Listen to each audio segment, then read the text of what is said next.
The story of jumping the arches starts out with my best friend, Scott Rogers, and also my base mentor. I was at this arch also with my buddy Luke. Okay, Luke, you ready? Now, this was the first arch I'd ever jumped, and the PCA where you hold your pilot chute opens your canopy relatively quickly. I barely got to my toggles and crashed into the ground. At the time, this was one of the lowest jumps I'd ever done, and I thought I'd remember it forever, and I did.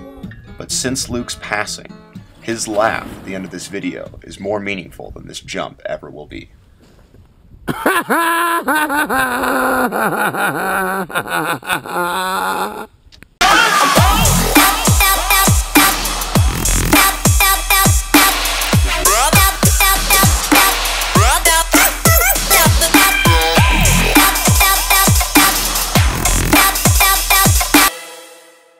Welcome to Corona Arch, the next arch I jumped. However, Corona Arch was a rope jump until BLM banned it from roped activities.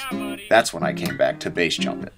So what's going on here is we're out at Corona Arch, and Andy is gonna attempt to base jump off the top of this to exercise his right of freedom to still be able to base jump it while there's no ruling at this point. Parachute's got to open really quick, like about right there, to give him the trajectory to go over this bush here, then down through that canyon, hopefully landing somewhere down at the railroad track.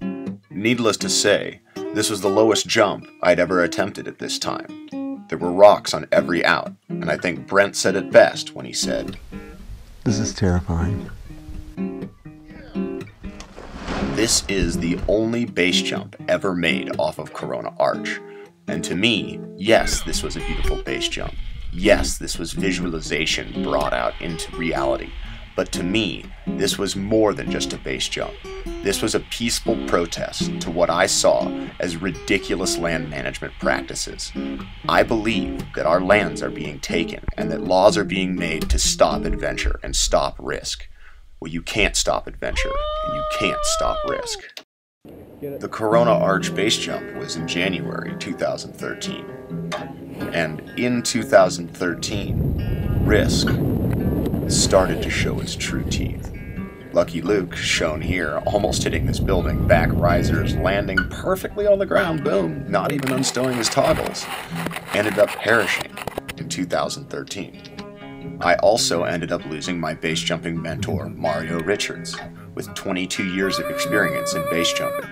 This is why I landed on Cottontail and dedicated $13.99 and $1,400 to the man, the myth, the legend that was Mario Richards. This is Daniel Money-Making Moore, tongue out, smile on his face, stoked at life. I also lost Daniel in 2013, in November, just before Thanksgiving. And each of these deaths had so much meaning behind them. It was not only the death, but the philosophy about life that was important for me to grasp. At the beginning of 2014, this is when I first laid eyes on Pandora Gorge. There was a waterfall picture taken for a photo contest of Nat Geo, and this is the first time I thought about the highline and the base jump at Pandora Gorge. But I wasn't ready. Here we are, on the space net, getting ready to open it up for D-Money. This is the SpaceNet anniversary jump for Daniel Money-Making Moore. This was filmed on November 23rd, 2015, in memory of my friend Daniel. Now, the SpaceNet was me making an effort to try to make the safest base jumping exit in all of Moab. Slacklife, motherfuckers, turkey boogie! The funny thing about a safe jump is that the perception of it being safe causes people to act more dangerously. And that same philosophy can be turned around when taking a dangerous jump and focusing super hard to make it safe. And that's when I saw this video. This is the video that Red Bull released in late 2015 about professional climber David Lama establishing the first route out of Pandora Cave. As if life was kicking me in the butt, it showed me this clip that made me believe that the waterfall was base jumpable. I started analyzing and testing base jumping, figuring out how fast my canopy would open, figuring out how to pack my parachutes so that I could have an on-heading a high percentage of the time, and figuring out what percentage that was. This allowed me to jump a lot of exits, new exits, but it also came with a price. Failure is part of testing. When you fail, all you can do is hope you don't get injured.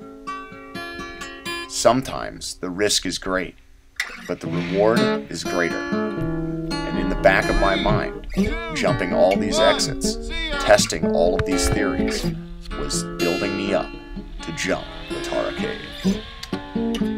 The last step in practice was to find arches, test my theories, and practice the commitment needed to jump Batara Cave safely. Well, guys, that's the conclusion of part 2 of the Batara Cave story. Now, if you guys want to tune in next time, you can see the arches I chose to jump in training for Batara Cave.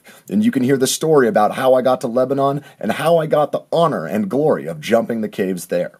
Now, if you guys have been enjoying the music, if you've been enjoying the story, you can go on YouTube and follow Slacklife TV. You click subscribe, you click the bell next to it. That bell will bring up a notification box that you can click that says, send me all the notifications from Slacklife TV. And you can watch our videos right when they come out. Yes, that's exactly how it goes. Now, if you guys want to watch our last videos, they're right there. If you guys want to click subscribe, it's right here. Remember, send me your Slacklife tattoos at mr.slackline@gmail.com, and I will see you tomorrow.